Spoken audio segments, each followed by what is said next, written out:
the longest haul with the flew-by geeks trucking. The hum of the engine usually felt like a lullaby to Jake, but not today.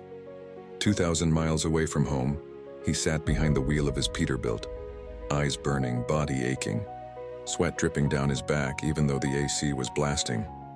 The flu had hit him like a sledgehammer, and every mile felt heavier than the 48,000 pounds strapped to his trailer. Truck driving was already tough, long hours, bad food, endless miles, but being sick on the road, that was hell. At home, he'd have a warm bed, medicine, maybe his wife making him soup. Out here, he had truck stop showers, cough drops from a gas station, and a paper-thin blanket in the sleeper. He pulled into a rest area somewhere in Nebraska, coughing so hard his ribs ached. All he wanted was to crawl into bed, but deadlines didn't care about fevers. The load was due in Portland, and late deliveries meant lost money. He sat slumped in the driver's seat, staring out at the endless prairie, wondering if he should call dispatch. But he knew the answer already. Do your best, driver, that freight don't move itself. So he pushed on. Every hour felt like a marathon. Coffee tasted like ash, food made his stomach churn, and every stop seemed farther than the last. He'd climb down from the cab, legs trembling just to fuel up, then drag himself back in like a man twice his age.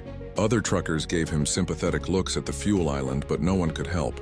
Out here, it was every driver for himself. By the third day, Jake had stopped caring about the scenery. The Rockies loomed ahead, usually a breathtaking view, but now just another mountain between him and sleep. His radio stayed silent. Even the chatter of other drivers felt like too much noise. He thought about his kids back home, about missing their soccer games, about how his wife would scold him for not resting. But rest wasn't an option when bills piled up faster than miles. Finally, when he rolled into Portland, feverish and drained, he dropped the trailer and sat in the cab, too tired to even celebrate being done. He realized then that getting the flu on the road was worse than any breakdown, worse than any ticket, worse than any bad dispatcher.